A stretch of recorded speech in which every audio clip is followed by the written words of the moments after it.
Chapter 5 निकालें।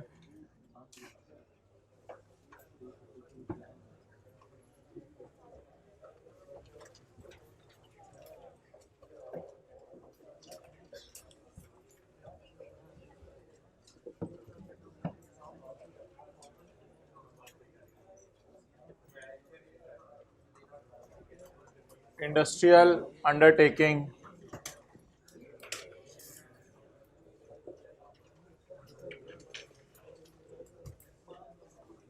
Chapter 5 कल हमने किसी वजह से शुरू कर लिया था, तो हल्का फुल्का इसको साथ साथ चलाते रहें। इंडस्ट्रियल अंडरटेकिंग, इंडस्ट्रियल अंडरटेकिंग एक फैक्ट्री टाइप जगह होती है जहाँ पर चीज़ें बन रही होती हैं, लेकिन इसके अलावा आप इसकी डेफिनेशन थोड़ी ब्रॉड होगी हुई है। भाई बातें ना करो, फैक्ट्री के अलावा भी इसमें कुछ चीज़ें वक्त के साथ जो है वो आ गई हैं। Industrial undertaking, an undertaking is set up in Pakistan and is engaged in manufacturing of goods or materials। या ये चीज़ें बना रही है या फिर चीज़ों को ऐसे प्रोसेस से गुजार रही है कि अच्छी खासी उनकी हालत बदल जाती है। जैसे लोहे को ऐसे चेंज किया कि बाद में गाड़ी बन गई, तो that is called as industrial undertaking. और अगर वो जहाज़ बनाने का काम करिए, शिप बिल्डिंग, तो that will also be called as industrial undertaking. ये दोनों बातें अल्लाह का शुक्र हमने पहले पढ़ी भी हुई हैं और एक जगह पे कहीं याद भी की हुई हैं। तो हमने ग्रीन फील्ड इंडस्ट्रियल अंडरटेकिंग के ये अंदर बातें पढ़ी थी। अच्छा, बिजली का बनाना, कन्वर्ट करना, बिजली को एक जगह से दूसरी जगह ट्रांसमिट करना या डिस्ट्रीब्यूट करना बिजली का, ये भी इंडस्ट्रियल अंडरटेकिंग ही समझा जाएगा। तो बिजली वाली कंपनीज हैं। और किसी कुएं में से कोई चीज़ निकालना, ऑयल के माइन कान वगैरह, किसी कान में से कोयला निकालना, ऑयल वेल वगैरह, कुआं निकालना, या कोई भी मिनरल डिपॉजिट्स निकालना, that all is called as industrial undertaking. जो बंदा पाकिस्तान में प्लांट इंपोर्ट करना चाह रहा है ताकि उसे यूज़ करे, ये काट दें। जो बंदा पाकिस्तान में प्लांट इंपोर्ट करना चाह रहा है, कुछ ने काटा नहीं, hybrid 3rd 4th row 5th row please काटें। जो बंदा पाकिस्तान में प्लांट इंपोर्ट करे कि उसको यूज़ करना चाह रहा है, उसके लिए प्लांट से पहले उसको अपनी फैक्ट्री बनानी पड़ेगी। तो a person doing construction of building, construction of road, construction of bridges and other such structures including land development. तो ज़ाहिर बात है, अगर आपने फैक्ट्री बनानी है तो फैक्ट्री में आपको प्लांट इंपोर्ट करना पड़ेगा। अगर आप पाकिस्तान से नहीं ख़रीद रहे तो खाली प्लांट इंपोर्ट नहीं करना पड़ेगा, आपको साथ जो है वो कंस्ट्रक्शन ऑफ बिल्डिंग्स, रोड्स भी करनी पड़ेंगी फैक्ट्री में, ताकि जो है वो मशीनरी वगैरह वहाँ पे इंस्टॉल करके आप अपना काम कर सकें। एक रेजिडेंट कंपनी जो होटल बिजनेस के अंदर इंगेज है, तो उसको भी इंडस्ट्रियल अंडरटेकिंग कहा जाएगा। और मोबाइल की कंपनीज, जिनको टेलीकम्युनिकेशन कंपनीज कहा जाता है, अगर उनको लाइसेंस मिला हुआ है पीटीए की तरफ से, पाकिस्तान टेलीकम्युनिकेशन अथॉरिटी, तो जो बंदा चीज़ें बना रहा है वो भी इंडस्ट्रियल अंडरटेकिंग है। जो बंदा शिप्स बना रहा है वो भी इंडस्ट्रियल अंडरटेकिंग है। जो बंदा बिजली को ट्रांसमिट करने पे हेल्प कर रहा है वो भी इंडस्ट्रियल अंडरटेकिंग है। जो बंदा किसी कुएं से कोई चीज़ निकाल रहा है वो भी इंडस्ट्रियल अंडरटेकिंग है। जो बंदा प्लांट इंपोर्ट करके फैक्ट्री बना रहा है, सड़कें वगैरह, वो भी इंडस्ट्रियल अंडरटेकिंग है। जो बंदा होटल बिजनेस चला रहा है वो भी इंडस्ट्रियल अंडरटेकिंग है। जो बंदा टेलीकॉम कंपनी चला रहा है वो भी इंडस्ट्रियल अंडरटेकिंग है। आपके पास कम से कम एम्प्लॉयज़ होने चाहिए 10, या उससे ज़्यादा भी हो सकते हैं, 80 भी हो सकते हैं, 90 भी हो सकते हैं, 100 भी हो सकते हैं, 200 भी हो सकते हैं। कम से कम आपके एम्प्लॉयज़ होने चाहिए 10 और मोर पर्सनस। और आपने बिजली बनानी है, बिजली यूज़ करनी है, या कोई भी ऐसी एनर्जी आपने फैक्ट्री में अपने यूज़ करनी है जो मैकेनिकली ट्रांसमिट होती हो। अब आपने किसी दोस्त से पूछ लीजिएगा फ़ोन करके, इंजीनियर से, कि कौन कौन सी ऐसी एनर्जीज़ हैं जो मैकेनिकली ट्रांसमिट होती हैं। हमें तो पता नहीं कौन सी एनर्जीज़ हैं जो मैकेनिकली ट्रांसमिट होती हैं, होती होंगी कोई एनर्जीज़ मैकेनिकली ट्रांसमिट। अच्छा, या तो आप बिजली इस्तेमाल कर लें या ऐसी एनर्जी इस्तेमाल कर लें जो मैकेनिकली ट्रांसमिट होती हैं, लेकिन आपको नॉट जनरेटेड, लेकिन आपको ये इजाज़त नहीं है कि ह्यूमन या एनिमल एनर्जी इस्तेमाल करें। या तो आपने बिजली इस्तेमाल करनी है या ऐसी एनर्जी इस्तेमाल करनी है जो मैकेनिकली ट्रांसमिट होती हो। Okay, next.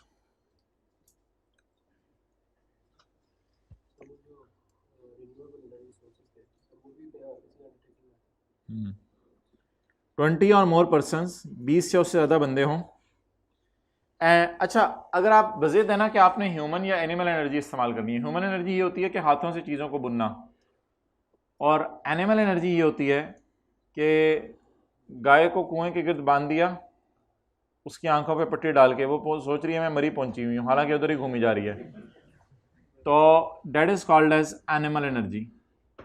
तो अगर आप ह्यूमन या एनिमल एनर्जी इस्तेमाल करना चाहते हैं तो आप अपने नंबर ऑफ एम्प्लॉयज़ को कर लें 20 या उससे ज़्यादा। लेकिन अगर आप इलेक्ट्रिकल एनर्जी चाहते हैं तो फिर आप अपने नंबर ऑफ एम्प्लॉयज़ रखें 10 या उससे ज़्यादा। नहीं हो रहा साइड पे कोई, आप बाहर निकल आओ ना, इसको फिर अंदर जाने दो, आप बाहर निकल आओ।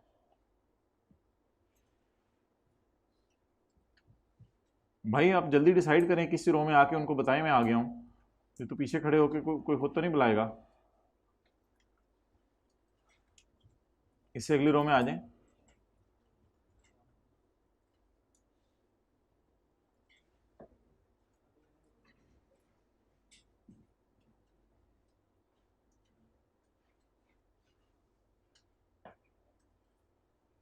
टाइम पे आया करें।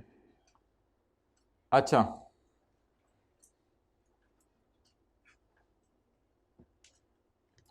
ट्वेंटी और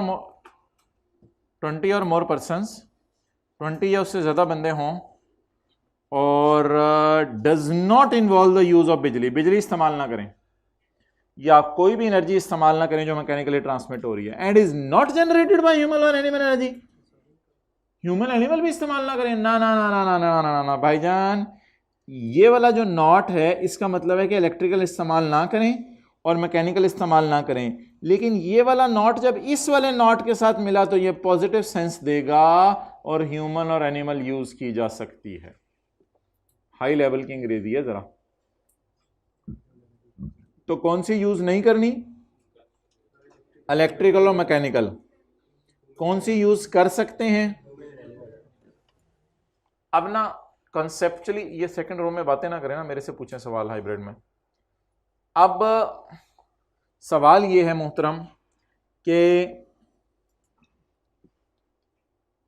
फिक्रा कॉन्सेप्चुअली बड़ा आसान है। अगर 10 या उससे ज्यादा बंदे हैं तो इलेक्ट्रिकल या मैकेनिकल। अगर 20 या उससे ज्यादा बंदे हैं, ह्यूमन या एनिमल की भी इजाजत है। बात आसान है, लेकिन याद कैसे करनी है घर जाके? उसका तरीका ये होगा कि आपने पॉइंट 1 याद कर लेने और पॉइंट 2 में 10 की जगह 20 कर देने और यहां पर लफ्ज डाल देने नॉट का। बाकी फिक्रा इंशाल्लाह उसी तरह चलेगा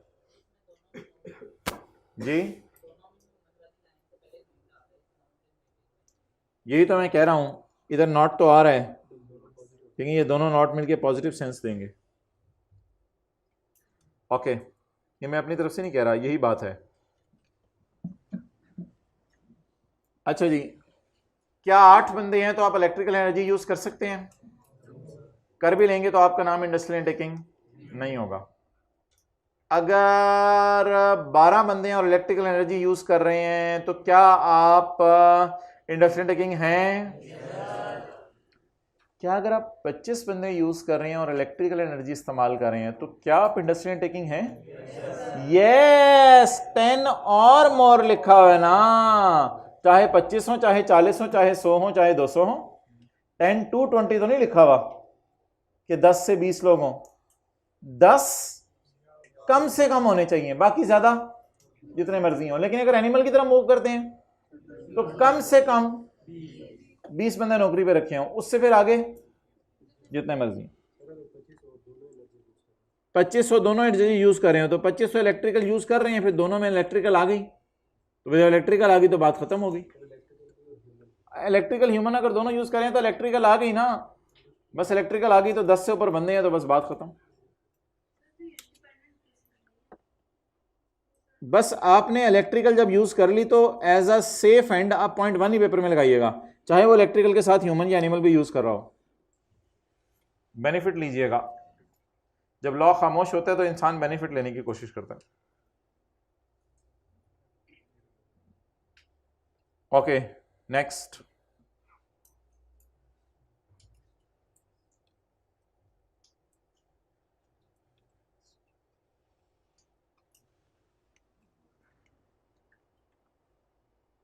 फी फॉर टेक्निकल सर्विस। बस ये आखिरी डेफिनेशन पढ़ के फिर हम उधर मूव करने लगे हैं सैलरी के चैप्टर की तरफ।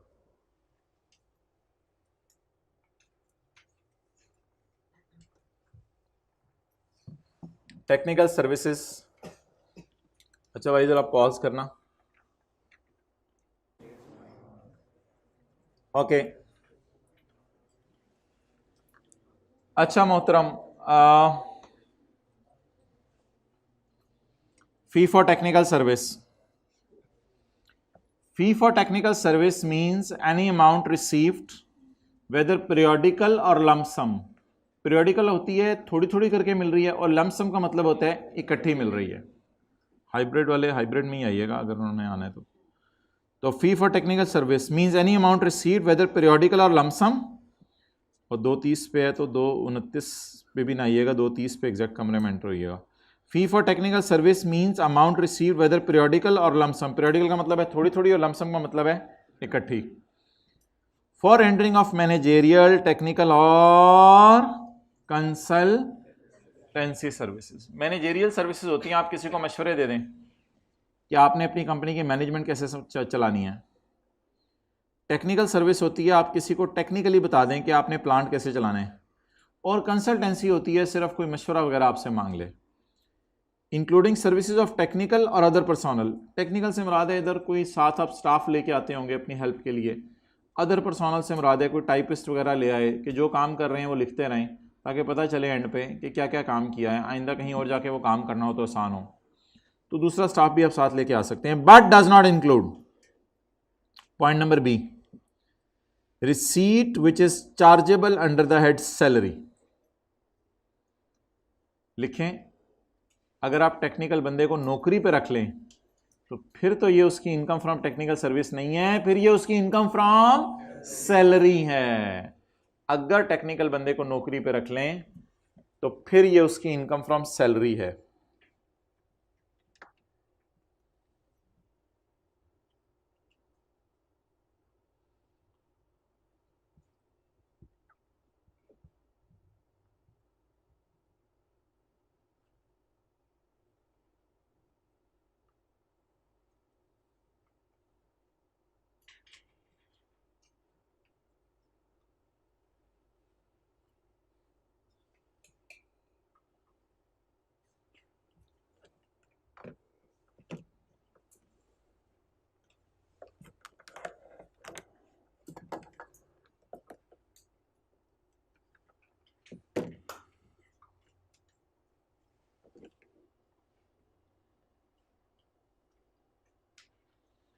Receipt which is chargeable under the head salary.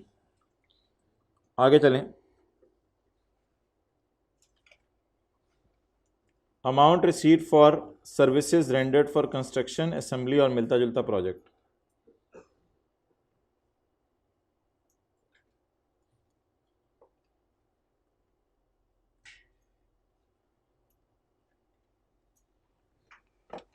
आपने एक बिल्डिंग बेचनी है, इसमें आपने दो किस्म की सर्विसेज दी। एक आपने कहा मैं बिल्डिंग तामीर करके दे देता हूं, एक आपने कहा मैं बिल्डिंग तामीर करके दे देता हूं, और दूसरा आपने कहा मैं मैप बना के दे देता हूं। तो आपने बिल्डिंग तामीर करनी है, आपने दो किस्म की सर्विसेज दी, एक बिल्डिंग बना के दे रहे हैं और एक मैप बना के दे रहे हैं। असूली तौर पे मैप टेक्निकल सर्विस है, लेकिन क्योंकि मेन काम आपका बिल्डिंग बना के अभी देना है तो मैप बनाना टेक्निकल सर्विस होने के बावजूद अपनी हैसियत लूज कर जाएगा। जैसे लैंड एंड बिल्डिंग को प्लांट एंड मशीनरी के साथ किराए पे दिया था तो फिर लैंड एंड बिल्डिंग का किराया लूज कर गया था, पूरे को अदर सोर्स में डाल दिया था। तो इस वक्त आपने जैसे जूस का डब्बा आता है तो स्ट्रॉ मुफ्त में साथ आ जाता है। तो इसी तरह अगर आपने 90 मिलियन की बिल्डिंग बनाई और 1 मिलियन का मैप बना के दिया तो कहा जाएगा आपका कारोबार ही 91 मिलियन इनकम कमाना है, आपने कोई टेक्निकल सर्विस इसमें नहीं दी। तो अगर आप कंस्ट्रक्शन से रिलेटेड कोई टेक्निकल सर्विस दे दें तो वो अपनी हैसियत लूज कर जाएगी और ये सारी आपकी इनकम फ्रॉम बिजनेस होगी। टेक्निकल सर्विस आमतौर पे अदर सोर्स में जाती है, तो फिर ये अदर सोर्स में नहीं जाएगी, इनकम फ्रॉम बिजनेस में जाएगी। कुछ नहीं होता, कर ले नोट। सफ़ा खाली है साइड पे, पूरा सफ़ा इसी मकसद के लिए है।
चलें जी आगे चलें,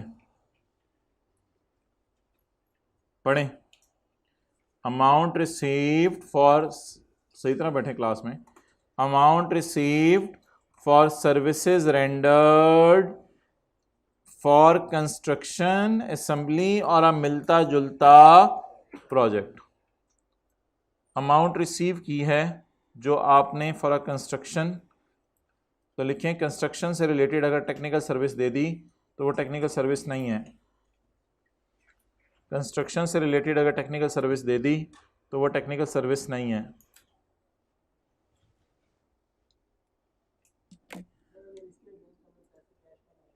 कोई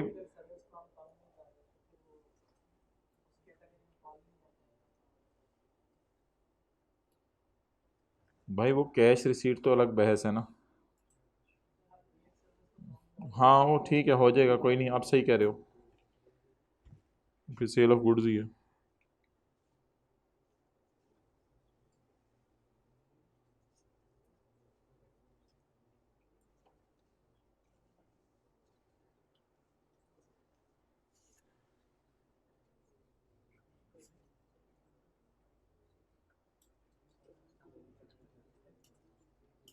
आ जाए जी वापस इनकम फ्रॉम सैलरी के चैप्टर में।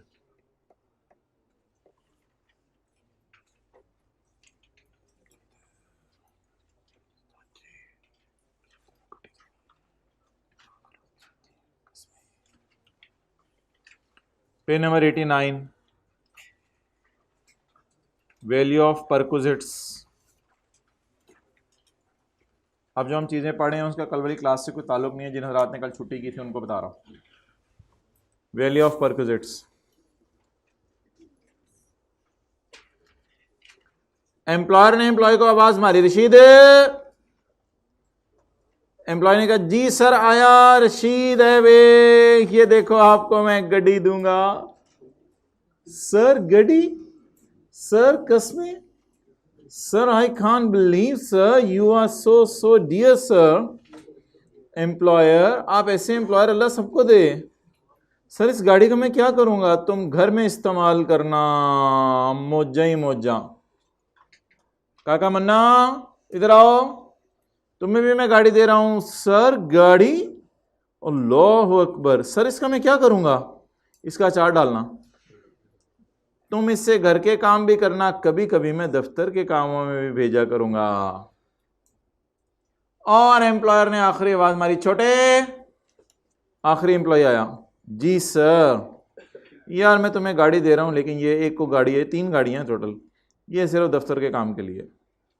बस ज़्यादा आए बाएँ शाए ना करना कि मुझे घर के लिए भी दे दो, या तो इन दोनों बंदों जैसा काम करो ना, मुझे खुश करो बस। यार ये लोग इतना हंसते हैं, वह हाथत की लोटपोट हो जाया करें पूरी। अच्छा, अब ऐसी सूरत में क्योंकि एम्प्लॉय को सबसे ज़्यादा फ़ायदा हो रहा है तो 10% ऑफ कॉस्ट ऐड होगा। ऐसी सूरत में 5%, ऐसी सूरत में सैलरी में कुछ भी ऐड नहीं होगा। लेकिन ये डिपेंड करता है कि कार जो है किस पे ली है। अगर गाड़ी एम्प्लॉयर ने परचेज करके लेके दी है, बाज़ार से ख़रीद के लेके दी है, तो कॉस्ट का लगेगा 10%। और अगर एम्प्लॉयर ने गाड़ी किस्तों पे बैंक से लीज पे लेके दी है तो फिर गाड़ी की किसका लगेगा? फेयर वैल्यू का। नोट करना।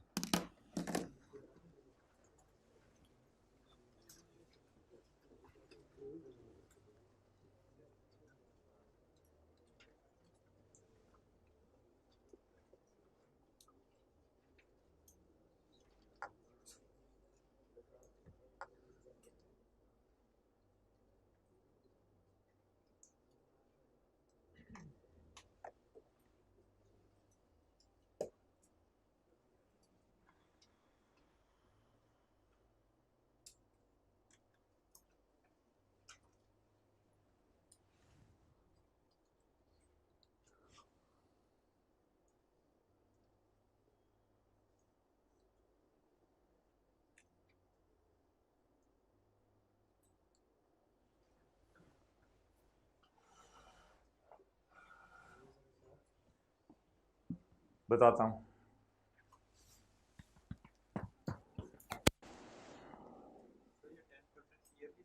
हर साल सैलरी में ऐड होगा। अगर एम्प्लॉयर ने एम्प्लॉय को गाड़ी बाजार से खरीद के लेके दी है तो फिर गाड़ी की कॉस्ट पे लगेगा 10%।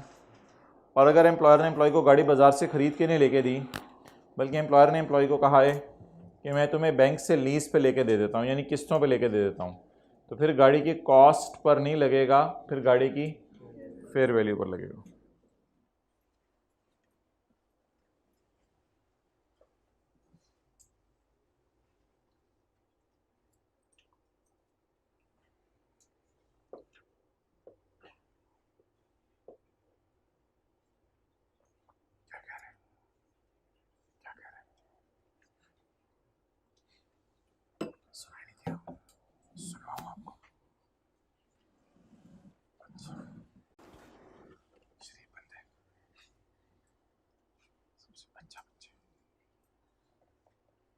अच्छा जी, following will be added in the income. अगर सिर्फ घर के इस्तेमाल के लिए दिया गाड़ी तो कितने %? अगर घर में भी इस्तेमाल करो, दफ्तर में भी इस्तेमाल करो तो, और अगर एम्प्लॉयर कह दे इस गाड़ी को सिर्फ दफ्तर के कामों में इस्तेमाल करो तो 8%। तो अगर गाड़ी पार्टली बिजनेस पर्पस के लिए है और पार्टली किसी और पर्पस के लिए है तो फिर ऐसी सूरत में आपने क्या करना है?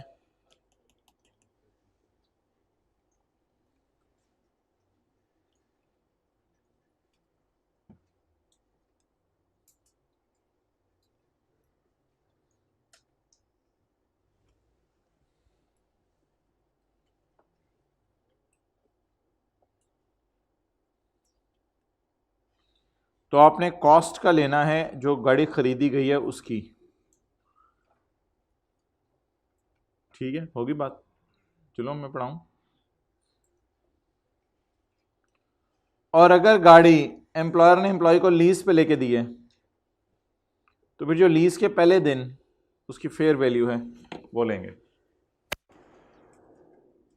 और अगर गाड़ी घर के इस्तेमाल के लिए है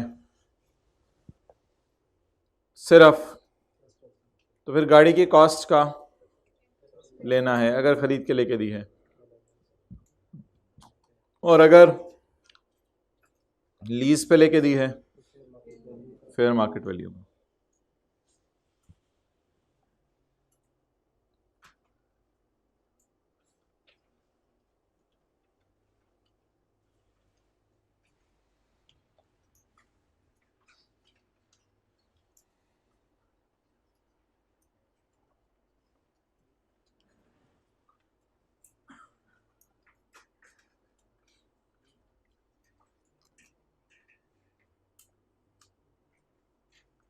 अच्छा, अगर एम्प्लॉयर एम्प्लॉय को रनिंग एंड मेंटेनेंस का फ़ायदा देना तो ये एक अलग फ़ायदा होगा जो अलग से सैलरी में ऐड होगा। ये हम देखेंगे इंशाल्लाह अमेरिकाज में, ये अलग से एक फ़ायदा होगा जो ऐड होगा सैलरी में। एम्प्लॉय में डायरेक्टर्स भी आ जाते हैं कंपनी के। अगले सफ़े पे आ जाएं।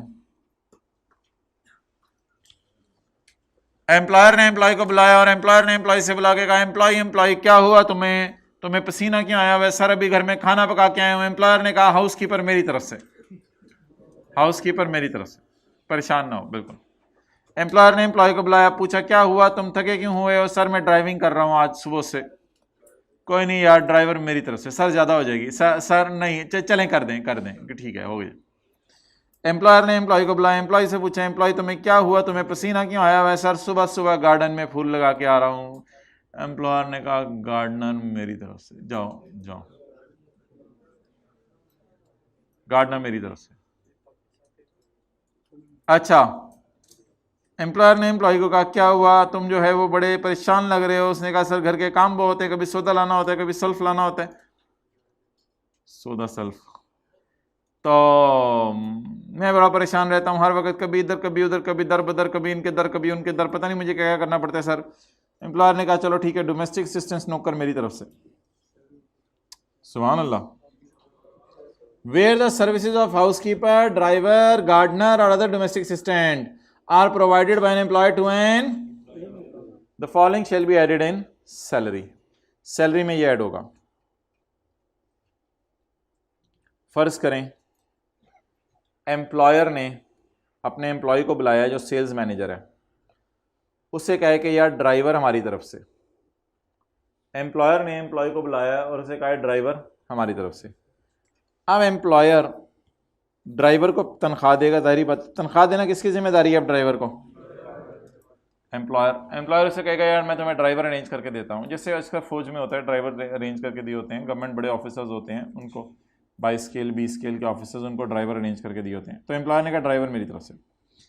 एम्प्लॉय ने कहा नहीं नहीं नहीं नहीं सर ज्यादा हो जाएगी, मैं आपके आसानों तले जब जाऊंगा। सर प्लीज 200 रुपए मेरी तरफ से बरकत के लिए, प्लीज खुदा के लिए ये 200 रुपए मेरी तरफ से रख ले बरकत के लिए प्लीज। सर इनकार ना कीजिएगा। दो दो कड़कते हुए नोट बेगम के पर्स से चुप के निकाल के लाया हूं मैं, 100 रुपए के 2 note, please sir Lal note ये रख लें। सर ऐसा सर नहीं सर, देखें आपने मुझे ड्राइवर दिया, मैंने आपको 200 रुपए दिए, सर प्लीज सर इनकार ना कीजिएगा। एम्प्लॉयर ने कहा चलो ठीक है। अब ऐसी सूरत में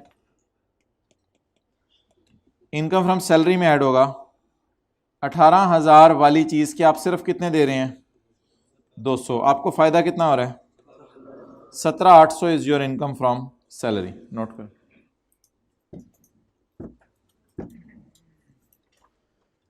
जागते रहना भाइयों, 3:30 रहना।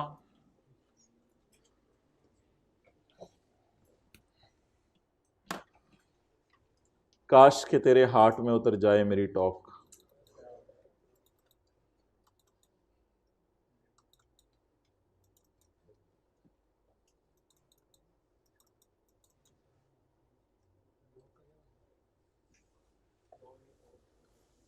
जी डॉग कौन? टॉक।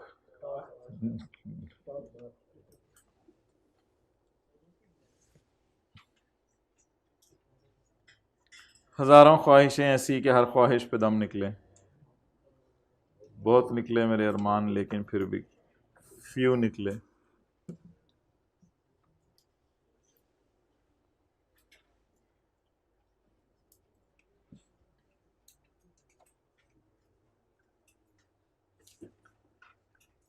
हजारों साल नरगिस अपनी बेनूरी पे रोती है, फिर कहीं होता है सात फले जैसा पैदा। कितना अजीम इंसान है ये। देखिए इससे ऐसा कोई नहीं है, आप जो मर्जी कर लें, इससे ऐसा कोई नहीं है। ये अपने अंदर एक पूरा सिफात का मजमुआ है, जो सिफात किसी और में नहीं है। अल्लाह करे इन सिफात को पढ़ाई के रुखों पे लगा दें। जो लोग नहीं लगा रहे, कुछ तो लगा रहे हैं। आज साथ वाले के सर पर शफकत का हाथ रख दें, शफकत का हाथ पता नहीं उसको कहाँ ले जाएगा।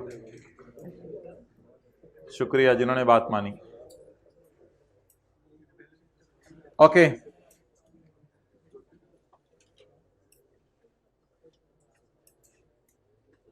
ये शफकत दोस्ताना आपकी जो है। अच्छा, point number 5, the services of a housekeeper, driver, gardener or other domestic assistant are provided by an employer to an, the following shall be added in salary. Salary में क्या ऐड होगा?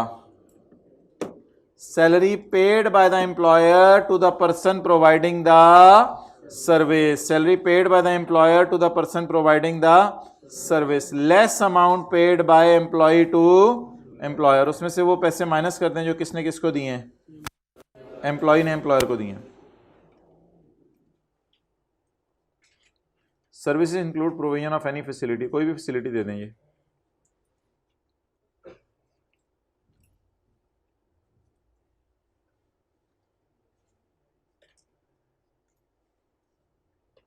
सौदा सर्फ ला दें, कुछ कर दें। एम्प्लॉयर ने employ से पूछा, भाईजान परेशान क्यों बैठे? एम्प्लॉय ने कहा सर बिजली का बिल बहुत ज्यादा आ रहा है। एम्प्लॉयर ने कहा बिजली मेरी तरफ से सर अब वापडा है, अयू वापडा नहीं नहीं नहीं नहीं नहीं नहीं, यानी बिजली का बिल मेरी तरफ से। बिजली का बिल जब आया करेगा तुम्हें टेंशन नहीं लेनी, मैं बारों बार बिजली का बिल दे दिया करूंगा। अब बिजली का बिल डाकिया तेरे घर में डालेगा नहीं कि मैं उससे पहले बिजली का बिल पकड़ लूंगा और पकड़ के बारों बार जमा करा दूंगा। और तू बता। और सर वो ना एक बात और करनी थी, थोड़ी देर बाद करता हूं। अच्छा, इफ द बिजल, if the gas, if the pani, आजकल तो पानी भी पैसों का होता है। If the pani, if the telephone are provided by an employ to an, the salary शैल,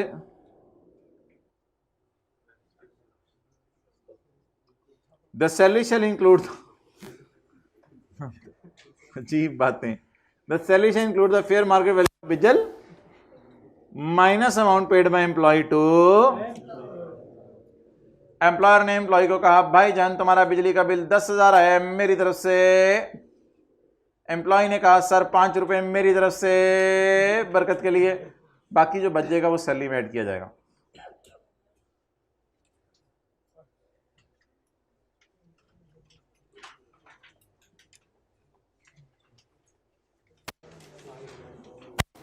अल्लाह करे आप में पढ़ने का ऐसा जज्बा हो कि हज़ारों साल नरगिस अपनी बेनूरी पे रोती है, फिर कहीं चमन में होता है दीदावर पैदा।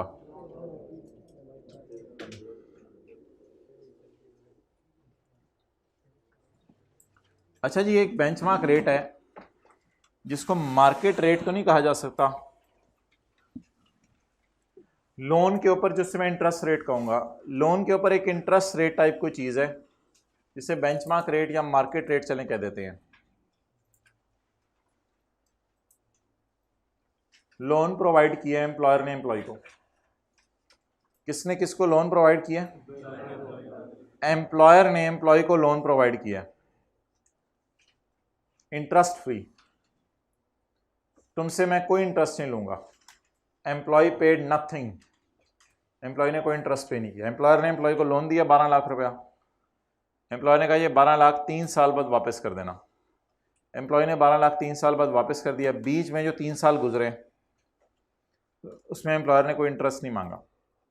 लेकिन ऐसा भी तो हो सकता है कि एम्प्लॉयर एम्प्लॉय को इंटरेस्ट लोन दे और लोन दे के ये कहे कि यार मैं तुम्हें जो है ना इसके ऊपर इंटरेस्ट देना चाहता हूँ, सॉरी मैं तुमसे इस पर इंटरेस्ट लेना चाहता हूँ, तो you will pay me interest. Market में तो वैसे 10% रेट चल रहा है, लेकिन चलो तुम 3% इंटरेस्ट दे दो। ऐसी सूरत में एम्प्लॉय को थोड़ा सा कम होगा, थोड़ी सी खुशी होगी कि मार्केट से काफ़ी कम रेट पे मिल गया। Less than market rate, less than benchmark rate, वो तो सबसे ज़्यादा मज़े हैं इंटरेस्ट फ्री में, कोई इंटरेस्ट नहीं देना पड़ा। लेकिन ऐसा भी हो सकता है एम्प्लॉयर एम्प्लॉय को लोन दे और कहे मैं तुमसे मार्केट में 10% रेट चल रहा है, मैं भी 10 ही लूंगा एट बेंचमार्क रेट, और अबव मार्केट में 10 चल रहा है तुमसे 12 लूंगा, मार्केट में 10 चल रहा है तुमसे 13 लूंगा, एम्प्लॉय की जान ले ले। तो there are number of circumstances, there can be number of circumstances. अब इन सारी बातों को सामने रखते हुए हमने क्या करना है, हमने डिसाइड करना है कि कितना सैलरी में ऐड होगा। तो जवाब उसका यह है कि जितनी बचत हो रही है। पहली सूरत में मार्केट में था 10, लेकिन एम्प्लॉय पे कर रहा है 0, इसलिए एम्प्लॉय को सारी 10% बचत हो रही है, वो सैलरी में हम ऐड करेंगे। दूसरी सूरत में था market rate 10 minus amount paid by employee to employer, वही जो भी पड़ा था। So what is the amount paid by employee to employer? Market में 10 है, लेकिन एम्प्लॉयर को कितने पैसे दे रहे? 3%। तो बचत कितनी हो रही है? यानी एम्प्लॉय फर्ज करें बरकत के लिए कह रहे हैं 3% इंटरेस्ट मैं दे देता हूं, तो 10 माइनस 3 7% इसको बचत हो रही है। या एम्प्लॉय ने एम्प्लॉयर को कहा कि तुमने बहुत ज्यादा इंटरेस्ट रेट मेरे से ले लिया है 10%, या मार्केट से भी ज्यादा ले लिया है, तो ऐसी सूरत में सैलरी में कुछ ऐड नहीं होगा। नोट कर लें।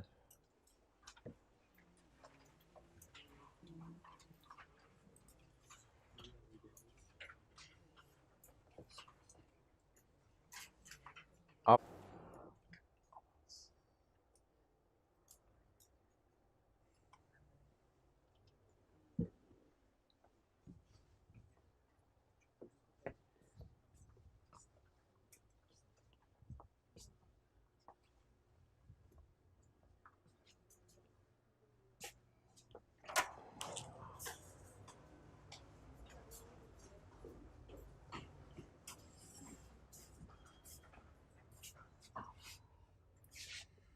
क्या हुआ है?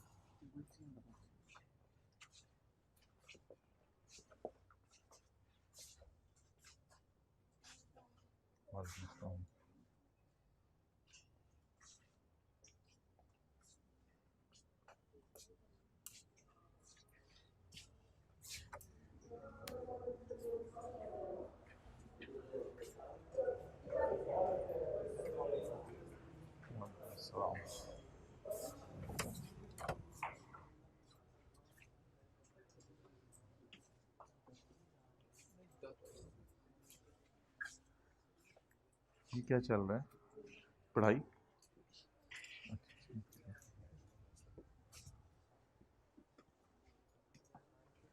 वैसे भी टाइम ना ज़ाया किया करें, टाइम ज़ाया करने का क्या फ़ायदा?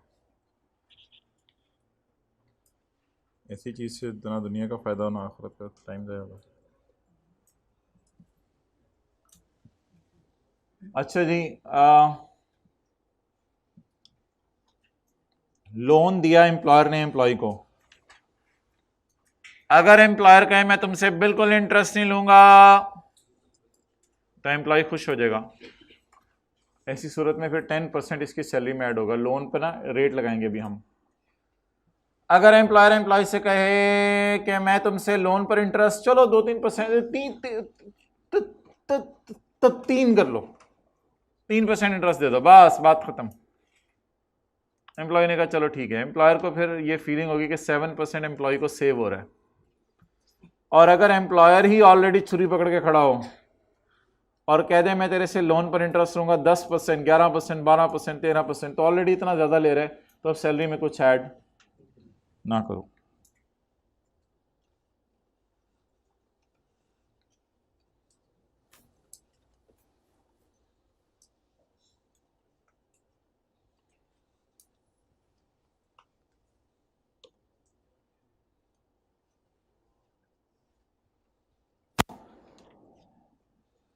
चलें जी पढ़ें। Where a loan is provided by an employer to an employee, तो सैलरी में शामिल होगा। Where no interest is paid by employee, जहां एम्प्लॉय कोई इंटरेस्ट पे ना करे, तो interest on loan calculated at, वो जो पहले वाला सिनेरियो था जहां कोई इंटरेस्ट पे ना करे, तो फिर 10% ऐड होगा।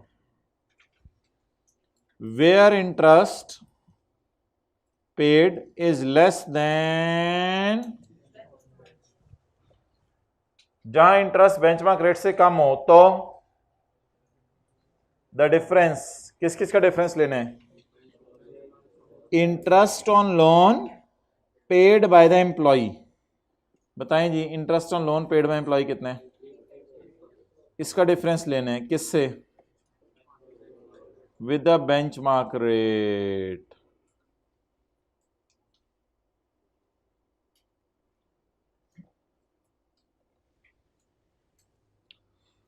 तो जो एम्प्लॉय पे कर रहा है और जो बेंचमार्क रेट है, उन दोनों का क्या लेना है?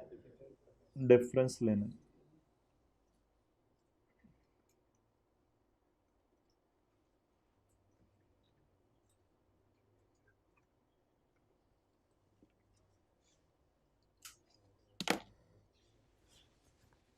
However,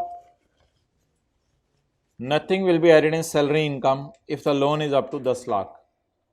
अगर लोन 10 लाख है तो फिर सैलरी में कुछ भी ऐड नहीं होगा। इसका मतलब है, इस डायग्राम पे लिखें, अगर लोन ग्रेटर देन 10 लाख है तो ये प्रोविजन लगेगी। लोन ग्रेटर देन 10 लाख,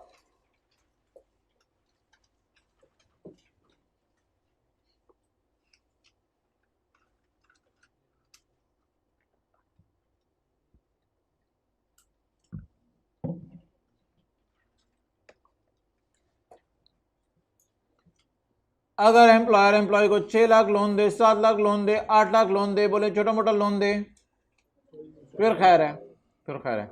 अगर एम्प्लॉयर एम्प्लॉय को 12 लाख लोन दे, 13 लाख लोन दे, 15 लाख लोन दे, 20 लाख लोन दे, 25 लाख लोन दे, 30 लाख लोन दे, 12 लाख लोन दे, फिर ये सेक्शन लगेगा। और अगर एम्प्लॉयर एम्प्लॉय को 6 लाख लोन दे, 5 लाख लोन दे, 4 लाख लोन दे, 3 लाख लोन दे, छोटा मोटा, फिर सेक्शन नहीं लगेगा। दांत अंदर किया करो, keep your teeth inside your mouth. Serious हो गया? सीरियस क्यों हो गया? निकालो बाय टीथ।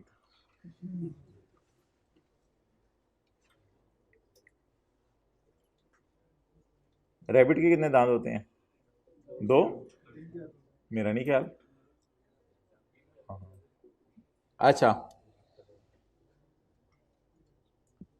यार, वो कल शर्मिंदा कर दिया आप लोगों ने अलिफ बे ना सुना के।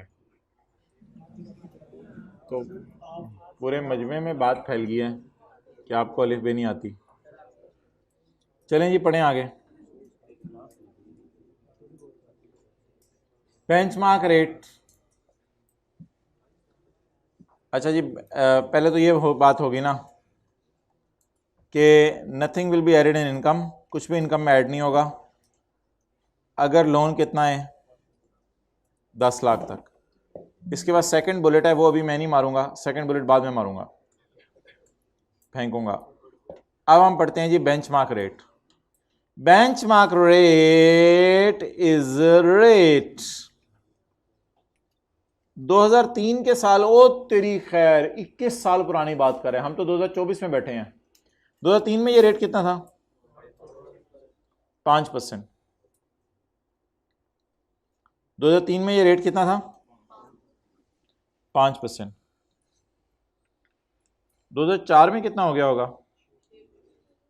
Rate for each coming year will be increased by 1%। 2004 में कितना हो गया होगा? 2005 में, 2006 में, 2007 में, 2008 में, 2009 में 10, but a cap will be placed at. इसको ना रोका, ये तो इंटरेस्ट रेट ही 30-40% पे पता नहीं कितने में चला जाना था। तो 100 साल में तो 100% पे चला जाना था, 101 साल में 101% इंटरेस्ट। ये तो अजीब सी बात बन जानी थी। इसलिए इंटरेस्ट रेट को किस पे रोक दिया गया, बोले? सो व्हाट इज बेंचमार्क रेट आजकल? आजकल बेंचमार्क रेट है 10%।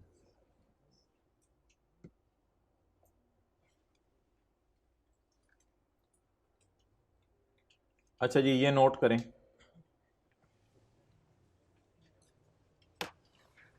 फिर आज हमने कुछ न्यूमेरिकल्स शुरू करने हैं सैलरी के चैप्टर के।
Okay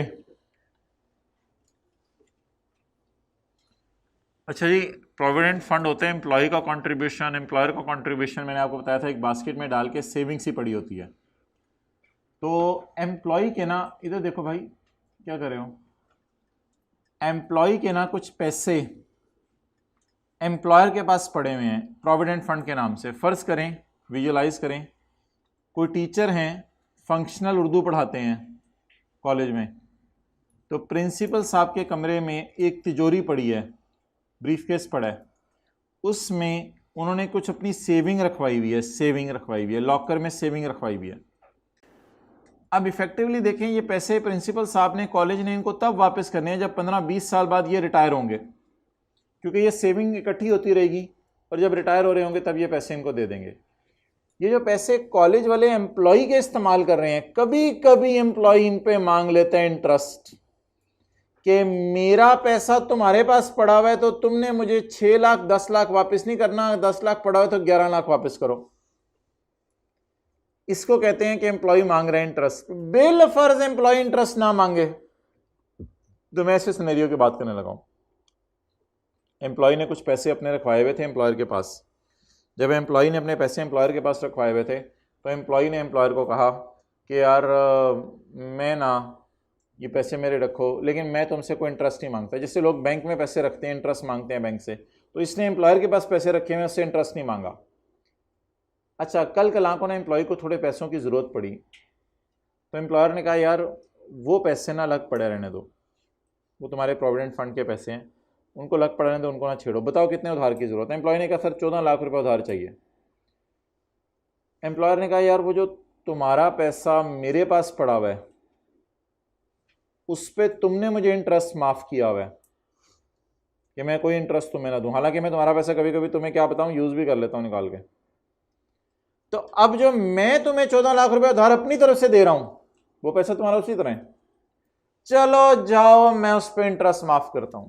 employer provided loan of 14 lakh to employee या 12 lakh to employee without charging interest. असूली तौर पे अब ये जो दूसरी डील हुई है इसको अभी थोड़ी देर पहले हमने पढ़ा है, ये इंटरेस्ट फ्री डील है। इसमें एम्प्लॉय की सैलरी में 10% ऐड होना चाहिए, लेकिन लॉ मेकर ने कहा कि ऑलरेडी 2 सखी मौजूद हैं।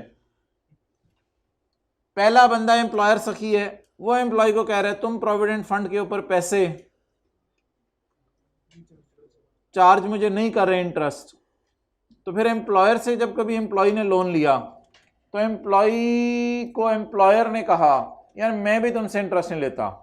अब कमिश्नर ने कहा 2 सखियां, मैं इधर जाके अपनी कड़ी फ्राई करूं और मैं कहूं जी मैं सैलरी पे टैक्स मांगता हूं, छोड़ो पर यार सैलरी पे कुछ ऐड ना करो। एम्प्लॉय ने माफ किया हुआ है, एम्प्लॉय ने, एम्प्लॉयर ने नहीं माफ किया हुआ, एम्प्लॉय ने माफ किया हुआ interest on his money lying with employer. Employee ने इंटरेस्ट माफ किया हुआ है उसका जो पैसा एम्प्लॉयर के पास पड़ा हुआ है। एम्प्लॉय ने फिर 12 लाख रुपए का लोन लिया एम्प्लॉयर से, बाद में कभी 12 लाख रुपए का लोन लिया एम्प्लॉयर से। एम्प्लॉयर ने भी इंटरेस्ट क्या कर दिया, माफ कर दिया। एम्प्लॉयर ने कहा मैं तुमसे स्पेंड, अब असूली तौर पे सैलरी में ऐड होना चाहिए क्योंकि इस इंटरेस्ट का नाम है, बोले इंटरेस्ट, इस लोन का नाम है इंटरेस्ट फ्री लोन, लेकिन ऐसी सूरत में सैलरी में क्या ऐड होगा, 0 ऐड होगा। अब 1-2 दफा ना ये फिक्रा पढ़ लें और इसको याद कर लें। Interest benefit is rising, however nothing will be added in salary, however nothing will be added in salary. इसमें जो दूसरा बुलेट है ना वो 1-2 दफा पढ़ लें।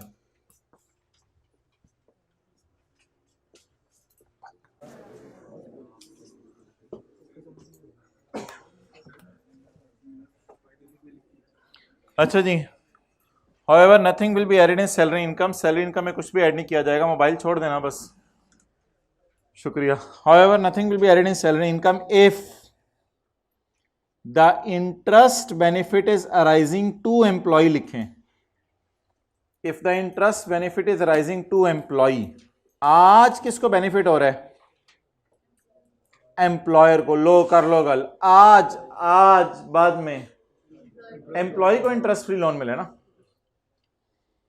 तो nothing will be added in salary if the interest benefit is rising to employee because because ये बेनिफिट क्यों मिल रहा है आज एम्प्लॉय को, चाचे का पुत्र एम्प्लॉयर, बिकॉज एम्प्लॉयर है, बिकॉज एम्प्लॉय है, एम्प्लॉय ने भी माफ किया हुआ इंटरेस्ट किसको, जब एम्प्लॉय ने प्रोवाइड किया था पैसा, मनी टू एम्प्लॉयर। लोन जरा कंफ्यूजिंग सा हो जाएगा, लोन की जगह पैसा।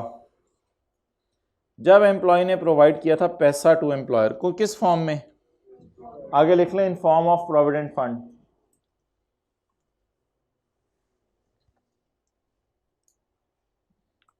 जब एम्प्लॉय ने पैसा दिया था एम्प्लॉयर को in the form of provident fund.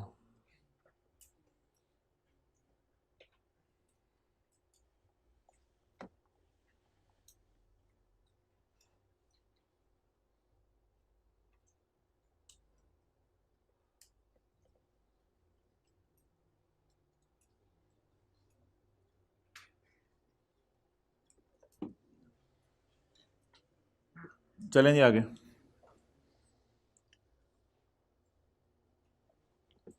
Point 8 छोड़ दें,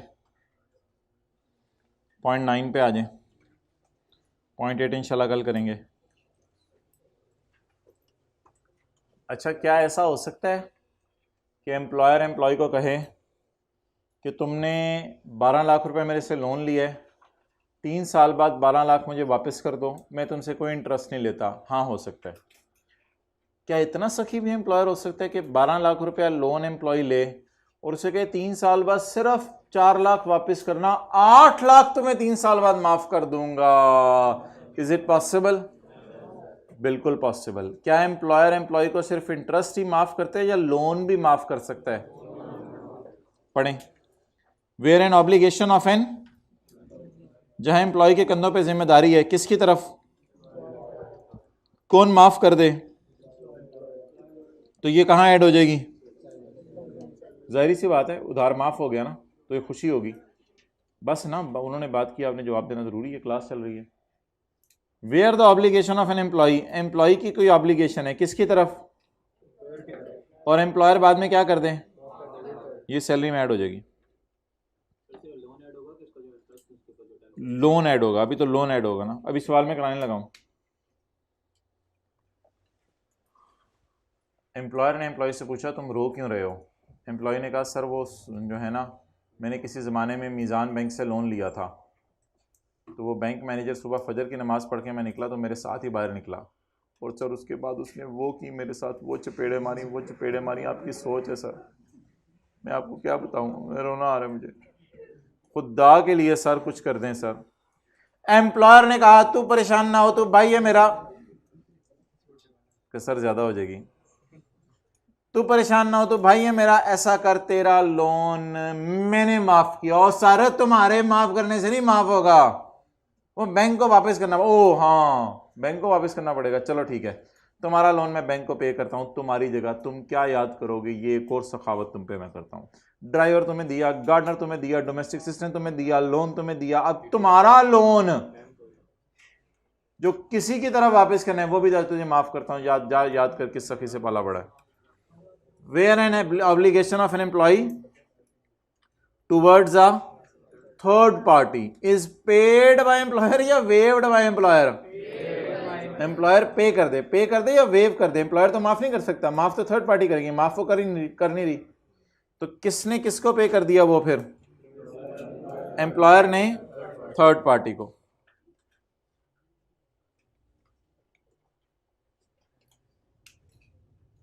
क्वेश्चन निकाल लें पेज नंबर 128 पर।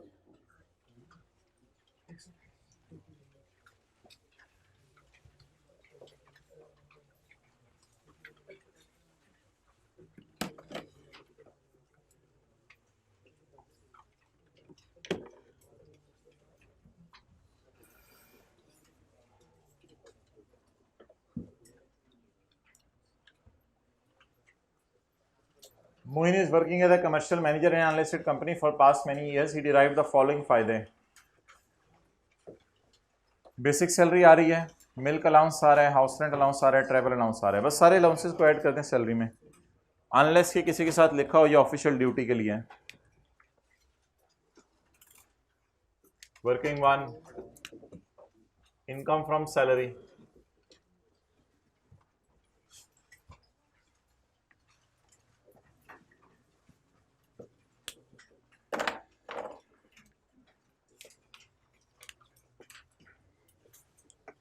जी भाई, बेसिक सैलरी।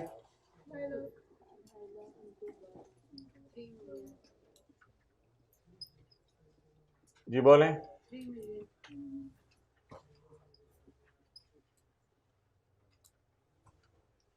Milk allowance 40। जी आगे। Housing allowance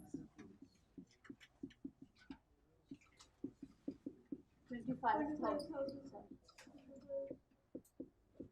3 lakh, travel allowance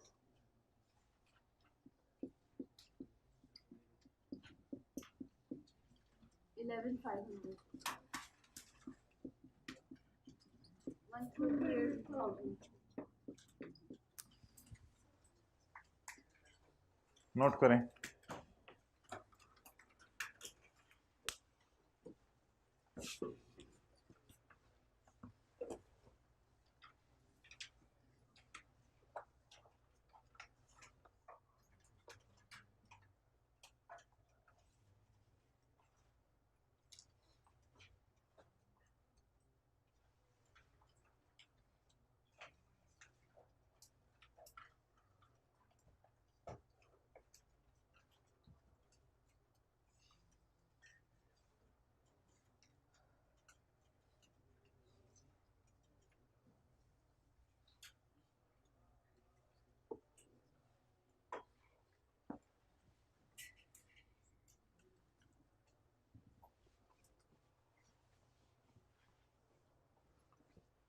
उसको एक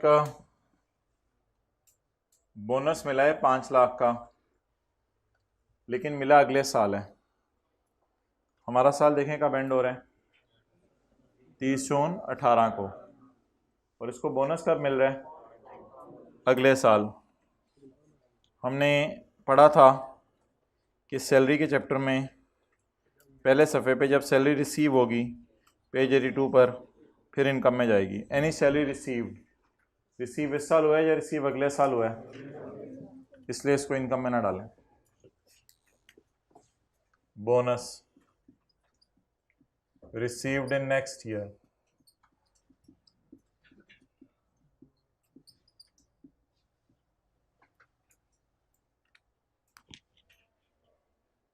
भाई बाहर ज़रा जाके चुप, उधर से गए हैं वो। रिसीव्ड इन नेक्स्ट ईयर, जब कैश मिलेगा तब इनकम में जाएगा, कैश अगले साल मिला है। सैलरी में इनकम, सैलरी इनकम में तब ऐड होगी जब कैश मिलेगा, कैश अगले साल मिला है। नेक्स्ट, 9 लाख रुपया for signing a bond with employer. Employer से एक मुआहदा किया है जिसमें वो 5 साल तक एम्प्लॉयर को छोड़ के नहीं जाएगा। तो हमने ये पढ़ा था कि पेज 84 पर कि कोई भी ऐसी कंडीशन हो एम्प्लॉयमेंट कि आप उससे एग्री कर जाएं, तो उसमें जो भी अमाउंट रिसीव होगी वो सैलरी में जाएगी। तो बॉन्ड साइंड, उसके बदले अमाउंट रिसीव हुई 9 लाख रुपया, ये इनकम में जाएगी। तो एम्प्लॉयर एम्प्लॉय को कोई भी ऐसी कंडीशन लगा दें तो उस कंडीशन पर एम्प्लॉय मान जाए पैसे लेकर, तो ये इसकी इनकम फ्रॉम सैलरी होगी।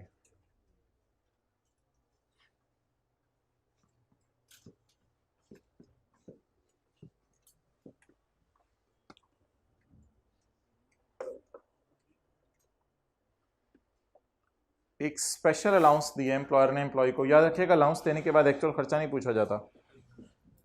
एक स्पेशल अलाउंस दिया एम्प्लॉयर ने एम्प्लॉय को 50,000 रुपये का, ताकि उससे वो दफ्तर के खर्चे पूरे कर ले। एक स्पेशल ट्रेनिंग प्रोग्राम के लिए उसने जाना है। तो मुझे बताएं ये वन ऑफ टाइप है या हर महीने दिया जा रहा है, वन ऑफ टाइप है या रोज़ाना दिया जा रहा है? वन ऑफ टाइप है। वन ऑफ टाइप है या सैलरी का पार्ट बना के या परसेंटेज लगा के दिया जा रहा है? अगर ट्रेनिंग प्रोग्राम कोई स्पेशल एक वन ऑफ टाइप प्रोग्राम है और उसके लिए अलाउंस दिया जाए तो ये अलाउंस सैलरी में ऐड, अनलेस कि वो हर महीने की सैलरी का पार्ट बना के दिया जाए, फिर वो और बात है। इस वजह से ये सैलरी में ऐड नहीं होगा। लेकिन एक बार याद रखिएगा, अलाउंस देने के बाद एम्प्लॉयर एम्प्लॉय से ये नहीं कहेगा कि मैंने तुम्हें दिया था 50, तुम्हारा खर्चा हुआ 40 तो 10,000 बच गया, वो ऐड नहीं, नहीं नहीं नहीं, बस ऐसा कुछ नहीं। अलाउंस देने के बाद एक्चुअल खर्चा नहीं पूछा जाता, इसे काट दें। अलाउंस के बाद एक्चुअल खर्चा नहीं पूछा जाता। अलाउंस को बताएं इनकम में ऐड करना है या नहीं करना। Special allowance for official duty, one off type. जी 0, ये वाला एसी चलवा दो यार, ये इसको 22-24 है आपके पास रिमोट?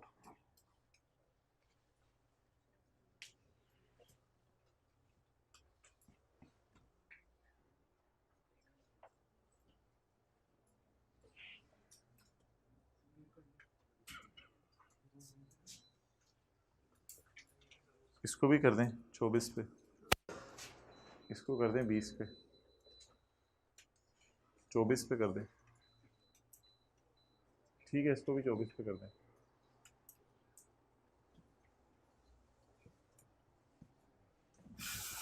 तो एक बात याद रखिएगा मेरे भाई, अगर कभी एम्प्लॉयर एम्प्लॉय को special allowance they they for official duty तो ये सैलरी में ऐड नहीं होगा अगर वन ऑफ टाइप है।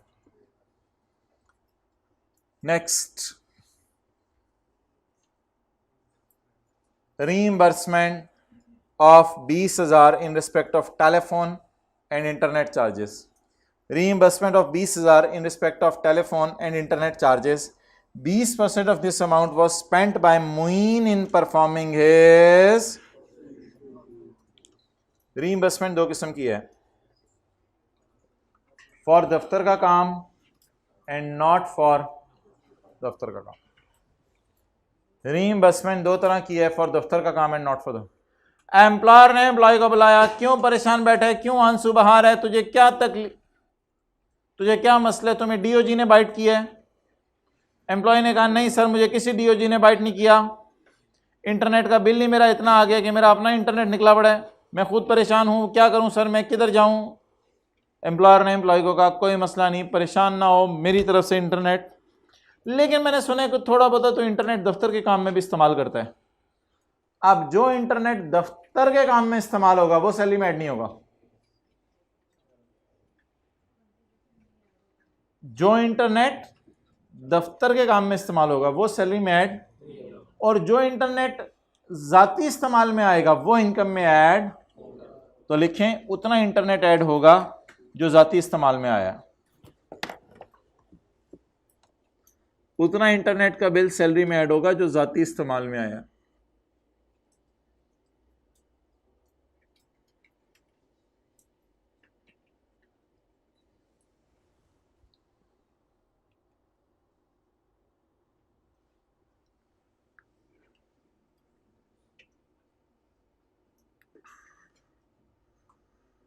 जाती इस्तेमाल में कितना है, थोड़ा सा ज्यादा था।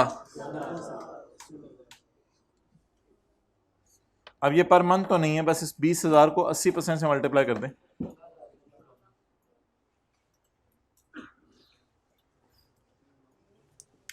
इसका नाम रीइंबर्समेंट होगा। उसके घर के खर्चे एम्प्लॉयर दे रहे हैं तो उसकी जात को खुशी होगी एम्प्लॉय की।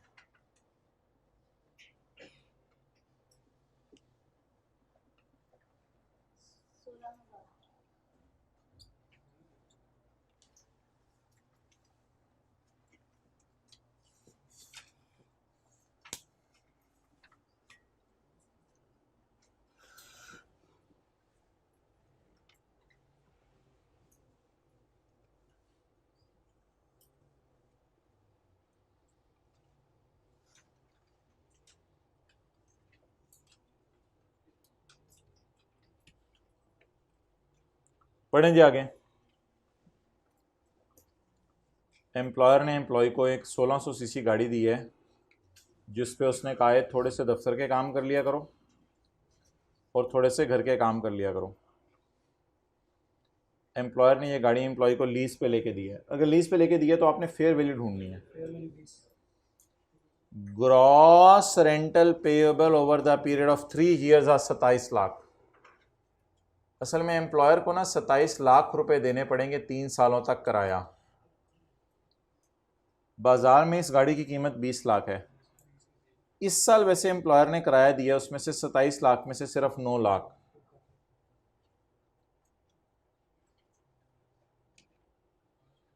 लीज की मुद्दत कितने साल है?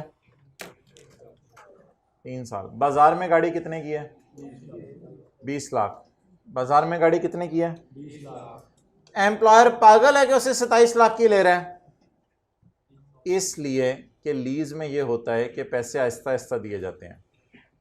एम्प्लॉयर बैंक के पास गया होगा और बैंक से कहा होगा मुझे गाड़ी चाहिए लीज पे। बैंक ने कहा होगा 20 लाख की गाड़ी है लेकिन हम तुम्हें 27 लाख की देंगे। हर साल 9-9 लाख रुपए हमें दे दिया करना 3 साल तक। तो अब मुझे बताएं हमने इस सारे डेटे में दीवाना वार क्या ढूंढना है?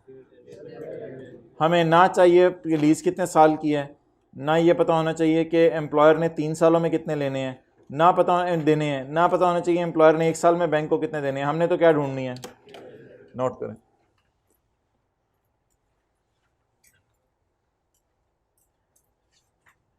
जागते रहना भाइयों, सड़ते ना रहना।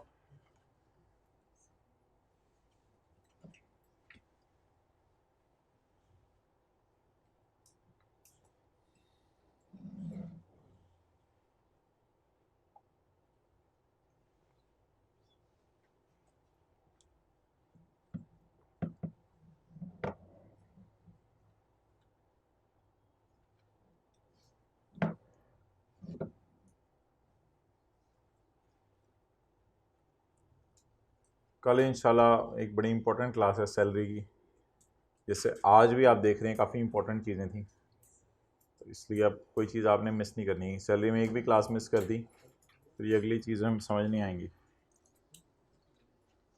अच्छा भाई,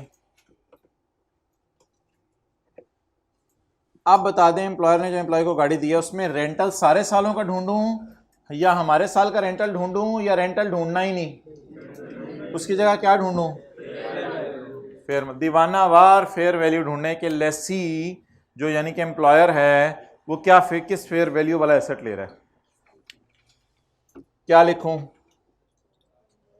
कार प्रोवाइडेड। कॉस्ट ढूंढूं या फेयर वैल्यू? अच्छा, आप बताएं गाड़ी किस मकसद के लिए है? दफ्तर के काम के लिए भी है, और इसलिए बहुत ज्यादा ऐड करूं 10% या सिर्फ 5%? सिर्फ 5%। जी जवाब? 1 लाख।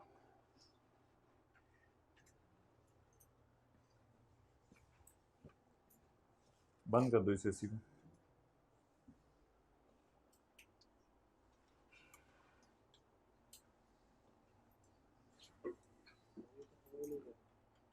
क्या चीज? आगे चलें जी। भाईजान तुम परेशान क्यों बैठे हो, रोते क्यों रहते हो हर वक्त?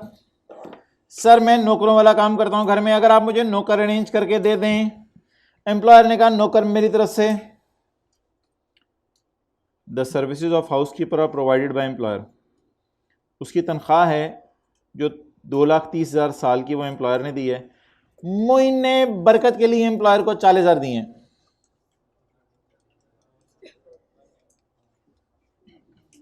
एम्प्लॉयर ने 2,30,000 दिए हैं।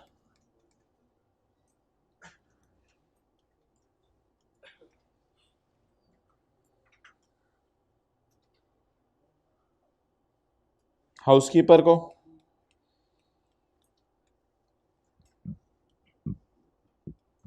और एम्प्लॉय ने इसको दिए हैं। नोट करें।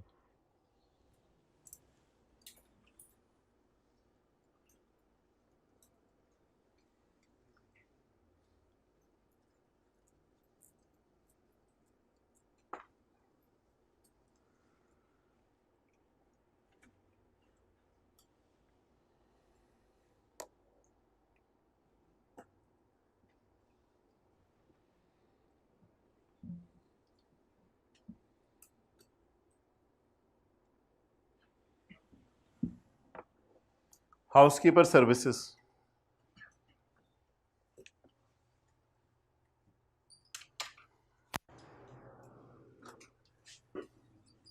जी बोलें।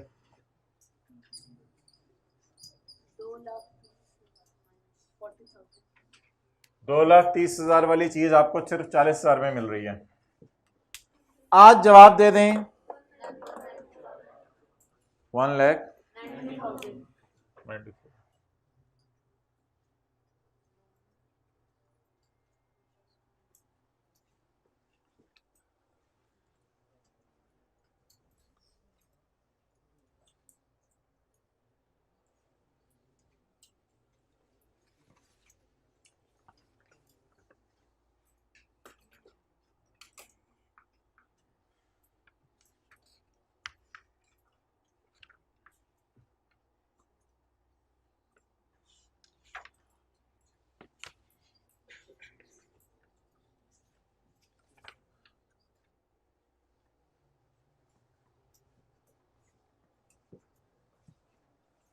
आगे चलें जी।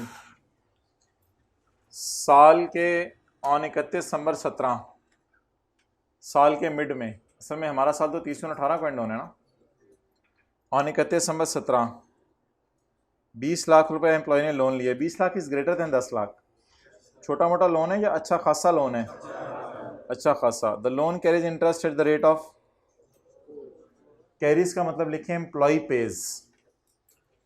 एम्प्लॉय कितना पे कर रहे हैं इंटरेस्ट? मार्केट में कितने? बचत 6% ऐड करेंगे। एम्प्लॉय की जेब से कितने परसेंट जा रहे हैं? 4%। मार्केट में कितने? तो एम्प्लॉय को कितनी बचत हो रही है?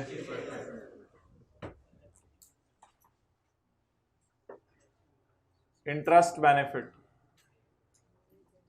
लोन 2 million रेट 6% इंटू 6/12 जरूर करना है, 60,000 क्योंकि एम्प्लॉयर ने जो एम्प्लॉय को लोन दिया हुआ है वो लोन दिया है उसने 31 दिसंबर को, इसलिए जनवरी, फरवरी, मार्च, अप्रैल, मई, जून सिर्फ 6 महीने लोन इस्तेमाल हुआ है।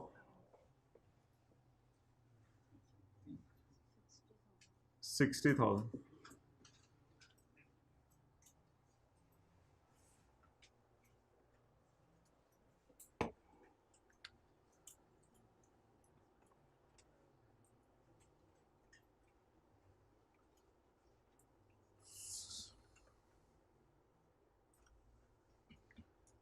व्हाट्सएप ग्रुप में कौन कौन ऐड नहीं हुआ अभी तक?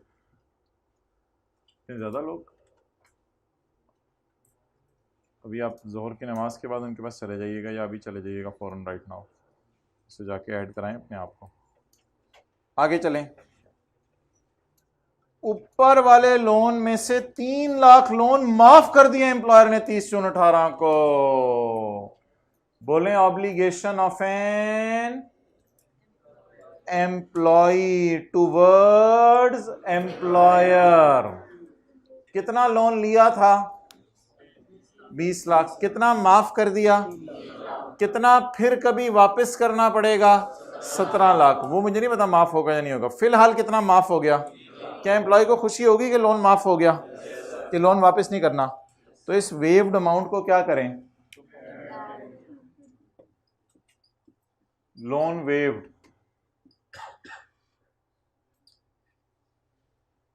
$3 लाख।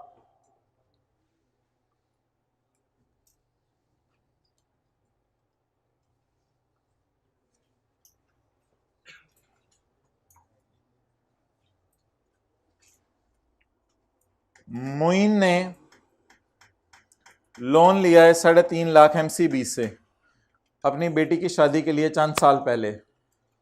अल्लाहु अकबर, एम्प्लॉयर ने वो बैंक को पे कर दिया। अभी अभी पढ़ा था कौन सा है? तो किसका लोन था? मोइन का। किसका लोन था? किसने वापस करना था? मोइन ने। किसने वापस करना था? किसको वापस करना था? MCB को। किसने कर दिया? क्या खुशी होगी आपका लोन कोई और पे कर दे? एम्प्लॉय जा रहा था सड़क पे, एम्प्लॉय परेशान बैठा था, एम्प्लॉयर ने पूछा क्या हुआ, उसने कहा गाड़ी का टायर पंचर हो गया, मेरे पास पैसे कोई नहीं है। एम्प्लॉयर ने कहा पंचर मेरी तरफ से। तो ये ऑब्लिगेशन किसकी होती है? एम्प्लॉय की। लेकिन पे कौन कर देता है? तो employ obligation paid by employer, paid by employer. जी बोलें।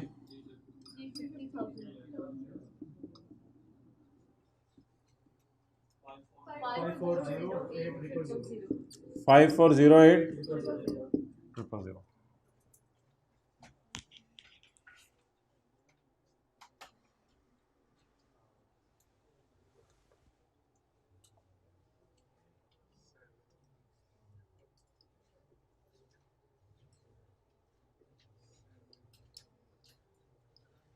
टैक्स ईयर 2000,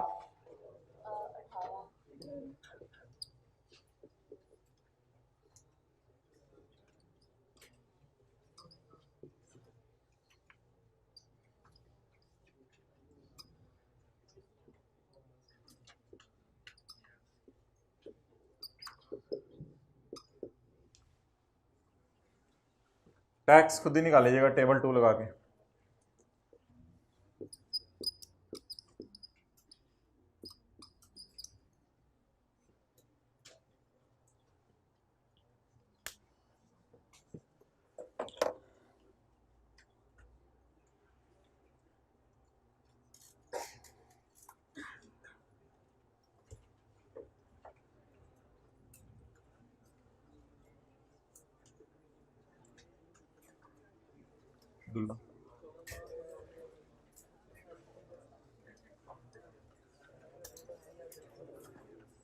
भाई टेस्ट जल्दी करो।